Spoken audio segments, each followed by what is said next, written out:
Yes, mambo vipi? Na leo tunaanza somo letu pendwa la mammals kwenye introduction of mammals katika somo letu hili la world life, kama tulivyoanza kwenye intro iliyoko kule TikTok, na leo tunaanza hapa na mafunzo yote yatakuwa hapa. Basi bila kusahau kusubscribe account yangu, ningependa twende moja kwa moja bila kupoteza muda. Leo tunaangalia introduction of mammals, utambulisho wa wanyama. Wanyama ni viumbe wa aina gani? Sio kila kiumbe unachokiona chini ya ardhi basi kinaweza kikawa mnyama. Kwenye utangulizi au mwanzo kujifunza wanyama, kuna kitu kimoja kinaitwa classification. Mwandishi hapa ametuambia what is classification. Classification ni nini? In biology means identification, naming and grouping of organism into formal system based on similarities such as internal and external anatomy. Kwamba kibiolojia ni uchambuzi wa majina katika makundi ya viumbe hai kwenye mfumo sahihi, kwenye ufanano wa ndani na nje. Sijui tumeelewana? Yaani ni ule uchambuzi wa majina na magrupu ya viumbe hai, sawa, katika ufanano wao, wa muonekano wa ndani na nje. Hapo ndo utakuwa umemaliza maana ya classification, maana ya classification, uchambuzi.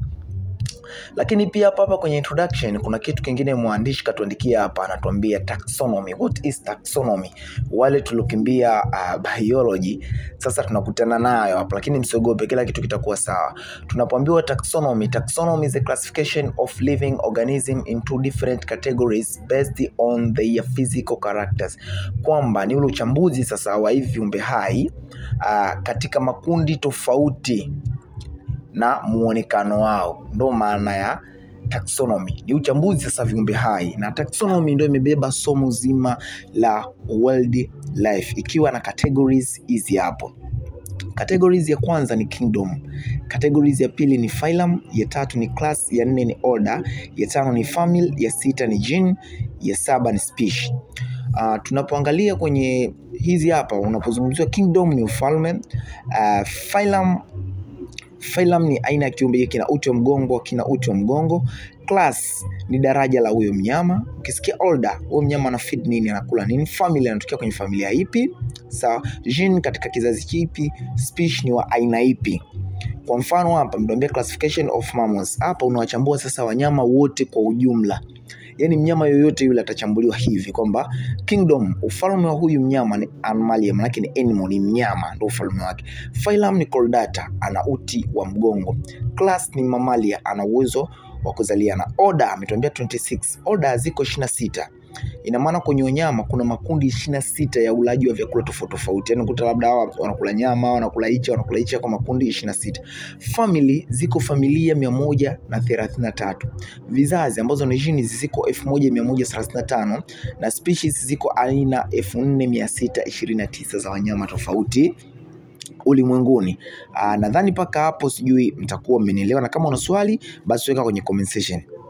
Sasa hapa kwa mfano halisi ni red fox. Unamuona hapa ni kiumbe anafahamika kwa red fox. Huyu ni mnyama. Kwa hiyo ili kugundua ni mnyama tunaangalia sasa hizi categories. Ambapo kingdom anatuambia ni animalia, phylum chordata na uti wa mgongo, class ni mammalia, ana uwezo wa kuzaliana, order ni carnivore, anakula nyama, family ni carnivore, wa viumbe wala nyama, gene ni vulpes, kizazi chake kinaitwa vulpes, na species yake scientific name yake ni vulpes. Sasa ili kiumbe chochote kiitwe mnyama, ina maana kuna sifa sasa ambacho kitalazimika kuwa nazo ili tugundue kwamba huyu kiumbe ni mnyama. Hapa ni characteristics of mammals, sifa za wanyama. Sifa ya kwanza kabisa mwandishi anatuambia ni mammal gland. Mammal gland naweza nikasema ni manyonyo kwa lugha nzuri. Hapa ametokea binadamu ila anaweza akawa ni manyonyo yoyote. Mammal gland present in both and none in males. Kwamba mammal glands zipo kwa jinsia zote, lakini zinafanya kazi kwa jike, kwa jinsia ya ke. Hata wewe hapo ndugu yangu na manyonyo, lakini hayafanyi kazi kama anavyofanya kazi yale ya kina mama. Pia the milk produced contains very important vitamins, minerals, proteins and antibodies to build the immune system and protection from infection, bacteria and some viruses. Anatuambia hivi, maziwa yanavyozalishwa ni muhimu sana kwa sababu yana vitamini, yana madini, yana protini, lakini pia yanakuwa na antibody ambayo inaenda kusaidia kinga ya mwili na kulinda kutoka kwa bakteria au kwa virusi tofauti tofauti. Kwa maziwa umuhimu wake ni kama huo ambao mnaona, anasaidia kwanza kukinga kinga ya mwili kwa kiumbe kinachokuja kwa mtoto, lakini pia yanasaidia kukinga dhidi ya bakteria au virusi vyovyote ambavyo vitaenda kushambulia mwili wa mtoto huyo ambaye anaenda kuzaliwa, mtoto wa mnyama fulani. Hapo tunamaanisha kwa sifa ya kwanza ya mnyama lazima awe ana matiti au manyonyo kwa lugha nyingine rahisi. Na sifa ya pili ya kumtambua kwamba huyu ni mnyama, lazima anawe na possess hair. Wataalamu wanaita pelage. Yani ni lazima awe ana nywele, na wengine wanapenda kuita manyoya, lakini manyoya sio lugha rafiki sana, ila ninaweza kutumia nywele au manyoya hivyo hivyo kama jinsi mlivyozoea. Kwa mfano unaona hiyo picha ya simba hapo, unaona hayo manyoya ambayo yamezunguka ngozi yake hapo. Sasa nakwambia hivi, insulation from cold weather and mate attraction, kwamba haya manyoya yanamkinga kutoka kwenye hali ya ubaridi, lakini pia yanakuwa kama kivutio wakati wa kukutana kimwili baina ya kiumbe mmoja na kiumbe mwingine. Kwa mfano manyoya yanapatikana shingoni kwa simba dume anaofahamika kama mane. Huwa yanakuwa kivutio kikubwa sana kwa simba pale wanapokuwa katika hot period, yanakuwa yanamvutia. Lakini pia nasema protection from predator, communication with individual of same species different. Anasema pia yanatumika kama ulinzi, kujikinga kutoka kwa kiumbe mwingine au kutoka kwa adui pale anapotaka kuwindwa. Anaweza kayatumia haya manyoya yake kama kujikinga. Sijui nimeeleweka paka hapo kama kujikinga, lakini pia anaweza akatumia kama mawasiliano kutoka kwa kiumbe wanayefanana au kwa kiumbe mwingine. Anayatumiaje kama mawasiliano? Tutaendelea kufahamu mbele tunavyozidi kwenda. Lakini pia atatumiaje kama kujikinga? Tutaendelea. Somo kwanza ndo bado bichi.